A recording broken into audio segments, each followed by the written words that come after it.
नमस्कार, मैं हूं विपुल कुमार और हम पहुंच चुके हैं बिहार पश्चिम चंपारण जिला के ये नरकटियागंज अनुमंडल में। यहाँ पे शिवगंज चौक है और यहीं पे डॉक्टर सरताज नाम के जो डॉक्टर है यहाँ पे ये क्लिनिक का शुभारंभ कर रहे हैं। और ये दांत के डॉक्टर हैं, मुंह के डॉक्टर हैं। और हमारे शहर में जितने भी लोग हैं वो पान, हजूर, गुटखा खाकर कि अपने सेहत को बिगाड़ चुके हैं, जिनकी गंभीर बीमारियां भी हो चुकी है। लेकिन उस बीमारी के बारे में जो सही मुकम्मल इलाज है, वो इलाज का जो ये दृष्टि है, उसी दृष्टिकोण से ये डॉक्टर सरताज यहाँ पे क्लिनिक ये शुभारंभ हो रहा है। आज ही शुभारंभ होगा। और देखिए अंदर हम चलते हैं और दिखाते हैं आपको कि इन डॉक्टर जो सरताज है उनके पास क्या क्या इक्विपमेंट है।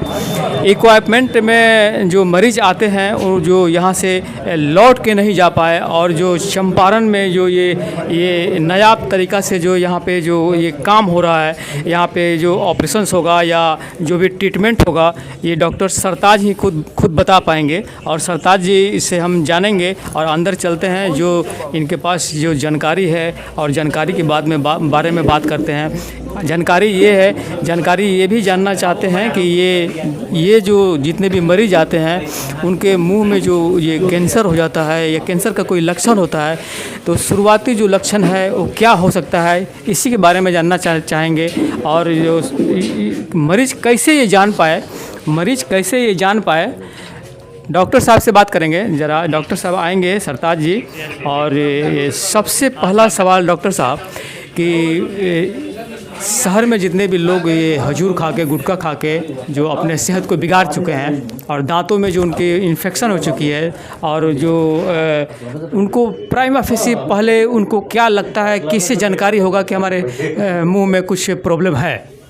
जी, जो हजूर गुटखा वगैरह खा के जो अपने ओरल हाइजीन को पूरे तरीके से ख़राब कर चुके हैं, तो पहले सबसे बड़ी चीज़ ये होती है कि कोई भी लक्षण आपको दिखती है। हाँ, वो लक्षण के बारे में बताइए कि मरीज़ कैसे पता चले उसको। जी, जैसे कोई भी अल्सर हुआ, अगर वो अल्सर 15 दिन से ज़्यादा बना रह गया, तो तुरंत आप किसी न किसी डॉक्टर से विजिट ज़रूर करें। एक हफ्ता में आप मिल लें। 15 दिन तो बहुत ज़्यादा मैंने बता दिया। एक हफ्ते में कोई भी अल्सर नहीं जाता है तो वो कैंसर का रूप ले सकता है, वो बेनाइन या कार्सिनोमा हो सकता है।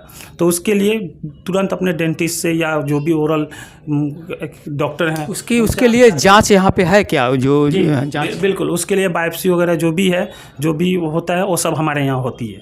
अच्छा, जांच के बाद जो क्लिनिकल जो पोजीशन हो जाता है, जो ऑपरेशन करना पड़ जाए, तो ऐसी क्या व्यवस्था आपके पास है? जी बिल्कुल, उसके लिए भी हमारे यहाँ ओरल जो ऑन्कोलॉजिस्ट होते हैं उसका भी वो हो जाएगा, कोई दिक्कत नहीं है, वो भी है। मतलब आपके यहाँ जो जानकारी भी ये दे दी जाएगा कि आपके कैंसर वो उस हालात में आ गया है या कैंसर का ऑपरेशन करना है, तो आपके यहाँ भी हो सकता है ना? जी बिल्कुल।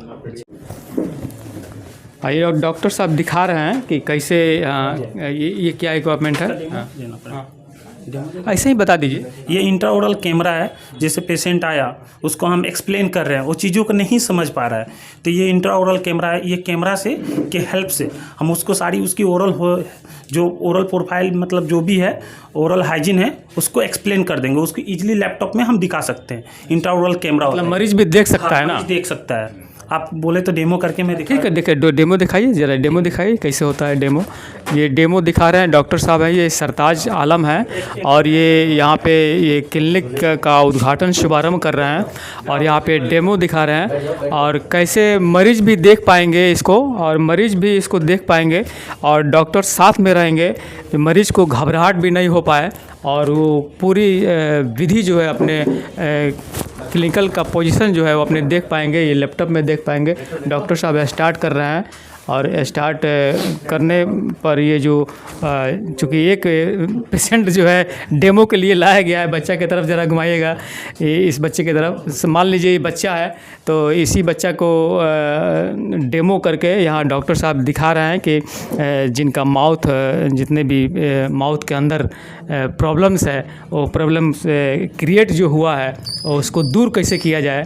और डॉक्टर साहब खुद इसको डेमो करेंगे, और डेमो में क्या क्या दिखा पा रहा है, ज़रा हम देखना भी चाहेंगे। और इस माध्यम से उन मरीजों तक भी ये विजुअल जाएगा जो देखेंगे कि डॉक्टर साहब का हुनर क्या है और डॉक्टर साहब किस तरह से ये कर पा रहे हैं।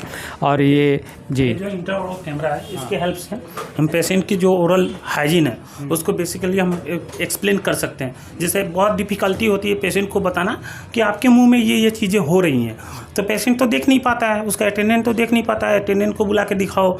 तो उसके लिए हमने एडवांसमेंट करके मतलब मॉडर्न टेक्नोलॉजी लेके आया अपने क्लिनिक में इंट्राओरल कैमरा। ये इंट्राओरल कैमरा होता है, इससे जैसे ये पेशेंट मुंह खुलेगा, इसके अंदर क्या है वहाँ पे देखिए कैमरा में। ये देखिए, ये कैमरा लैपटॉप हो गया और इसमें हाँ डॉक्टर साहब वहाँ काम कर रहे हैं और यहाँ पे कैमरा में दिखा रहा है और सारी चीज़ें इसको एक्सप्लेन कर पाएंगे। ये अंदर ये आपका दांत का कंडीशन ये है, आपकी जो टंग है उसकी कंडीशन ये है, आपके बक्कल म्यूकोसा का कंडीशन ये है, आपके दांत में कैविटी है कितनी वो सारी चीज़ें आपको दिख जाएगी। आपकी ओरल हाइजीन कैसी है, ये हो गया इंट्राओरल कैमरा। इसके हेल्प से हम सब कुछ एक्सप्लेन कर पाएंगे पेशेंट को ईजिली। उसके बाद ये हो गया हमारा आरबीजी मशीन जो होती है, आरबीजी से हम लोग क्या करते हैं, इससे हम लोग इस साइड घूम जाए, आइए जरा आप इधर चले जी। डॉक्टर साहब, एक महत्वपूर्ण जानकारी चाहिए। महत्वपूर्ण जानकारी ये है कि पश्चिम चंपारण 2 भागों में बटा हुआ है, पूर्वी चंपारण और पश्चिम चंपारण। तो पश्चिम चंपारण में जितने मरीज़ हैं और जो इक्विपमेंट आप दिखा रहे हैं, बता रहे हैं, यहाँ पे लाए हुए हैं, क्या वो इस डिस्ट्रिक्ट के दोनों चंपारण में है? अब मुझे तो उतना नहीं पता, उतना आइडिया नहीं है, लेकिन आई होप ना हो किसी के पास हो, ये भी हम तो इतना एक्सप्लेन नहीं कर पाएंगे। लेकिन हम अपना जो क्लिनिक का सेटअप किए हैं पूरे मॉडर्न तरीके से किए हैं। मतलब पश्चिम चंपारण में जितने भी मरीज़ का प्रॉब्लम होगा, अगर जिस तरह आप बता रहे हैं, वो बाहर नहीं जा पाएगा ना? नहीं, बिल्कुल नहीं, बिल्कुल जाने की ज़रूरत नहीं है। एक्चुअली जो मैं BDS के बाद जो फेलोशिप किया है AMU से, तो हमारा वही है कि हम उसमें फेलोशिप जो किया उसमें ओरल मैक्सिलोफेशियल सर्जरी में किया है। तो जैसे जबड़े की रसौली वगैरह मैंने पहले ही एक्सप्लेन किया, सिस्ट ट्यूमर हो गया, जबड़े का फ्रैक्चर हो गया, ये सब चीज़ें यहाँ पे इजीली हो जाएंगी, कोई दिक्कत नहीं है उसके लिए। हमारे यहाँ जो टेढ़े मेढ़े दांत होते हैं उसके लिए कंसल्टेंट भी आते हैं मुजफ्फरपुर से, वो भी AMU से ही हैं, MDS किए हैं, डॉक्टर नौशाद आलम, वो भी आते हैं। वो तो बेसिकली टेढ़े मेढ़े दांत के लिए आते हैं एज ए कंसल्टेंट। मतलब जिसका टेढ़ा मेढ़ा दांत हो उसको सीधा किया जा सकता है ना? जी। अच्छा, आजकल फैशन बन गया है लड़कियों का भी फैशन बन गया है कि उनका दांत थोड़ा भी टेढ़ा है तो अपना क्या अंदर लगवाती हैं वो लोग जी, दांत में क्या वो स्टेचर लगता हाँ, है? वो वही बता रहा था, टेढ़े मेढ़े दांत के लिए उसका ट्रीटमेंट जो हम लोग करते हैं, ऑर्थोडोंटिक ट्रीटमेंट होती है, उसके लिए कंसल्टेंट ऑर्थोडोंटिक्स हमारे यहाँ आते हैं, उसी को मैं मतलब कि जिनको प्रॉब्लम है, बीमारी है, वो तो करा सकते हैं, लेकिन जो शौक से भी कराना चाहते हैं कि मेरे दांत टेढ़े मेढ़े हो चुके हैं, उनको सीधा करना चाहिए, तो उसकी भी व्यवस्था आप बता रहे हैं ना? जी, बिल्कुल, उसके लिए बिल्कुल। हमारे यहाँ क्या होता है कि इधर जो अदर जगह जो भी बहुत लोग हैं, वो लोग जो अर्थो कंसल्टेंट ऑर्थो नहीं आता है, MDS बेसिकली वो जो टेढ़े मेढ़े दांत होते हैं उसके लिए स्पेशलाइज होता है ऑर्थोडोंटिक्स। जो MDS जो ऑर्थोडोंटिक्स में किया है वो कर पाता है सबसे अच्छा, तो वो मेरे यहाँ आते हैं कंसल्टेंट। आपका डॉक्टर्स का जो बैच नंबर हो क्या है? जो 16-17 बैच से मैं हूँ, 16-17 बैच से, Career Post Graduate Institute of Dental Science and Hospital Lucknow, वहाँ से मैंने BDS किया है और फेलोशिप AMU से किया है, AMU अलीगढ़ मुस्लिम यूनिवर्सिटी से किया है। ऐसा कब लगा विचार आपको कि नरकटियागंज में ये काम करना चाहिए यहाँ पे? हम जब पढ़ाई ख़त्म हो गई तो फिर आदमी आएगा अपने ही एरिया में आके लोगों को सेवा सर्विसेज प्रोवाइड करेगा। तो ये तो पहले से ही था कि अपने ही डिस्ट्रिक्ट में आएँ तो लोगों का सेवा करें, इसलिए। बहुत कम ऐसे डॉक्टर देखे जाते हैं जो डॉक्टर्स बहुत बड़े बन चुके हैं, तो ऐसा कम ही देखने को मिलता है कि अपने एरिया को चूज करते हैं कि हम एरिया में जाएंगे, वहाँ पे हमारा जो परफॉर्मेंस है वो दिखाएंगे और हमारे लोग जो हैं, जितने भी लोग इससे ग्रसित हैं, उनका हम इलाज कर पाएंगे। क्या सर, यही बात है ना? जी। तो ये शुभारंभ है, आज शुभारंभ हो रही है। हम भी शुभकामना दे रहे हैं डॉक्टर साहब को कि ये अपने मुकाम में और अपने जो लक्ष्य में प्रवीण हो और उस प्रवीण का नाम इतना फैल जाए कि दोनों चंपारण में इनका नाम आगे बढ़ जाए। रियाज में जो ये डॉक्टर्स आए हुए हैं और खुले हुए हैं, क्लिनिक खोल रहे हैं, आज शुभारम्भ कर रहे हैं, आप उद्घाटन करता है, तो क्या बधाई देना चाहेंगे अपने कनिष्ठ को? अच्छा जी, ये आज बहुत ही एक शुभ घड़ी है कि आज एक बहुत ही अच्छे डेंटल इंस्टीट्यूट का उद्घाटन हुआ है। और डॉक्टर ये की उम्मीद है कि ये यहाँ डॉक्टर सरताज आलम साहब जो हैं, ये इन्होंने डेंटल की बहुत ही अच्छी पढ़ाई की है। यूपी लखनऊ से इन्होंने अपना ग्रेजुएशन किया है, जो कि बहुत ही अच्छा इंस्टीट्यूट है डेंटल के मामले में।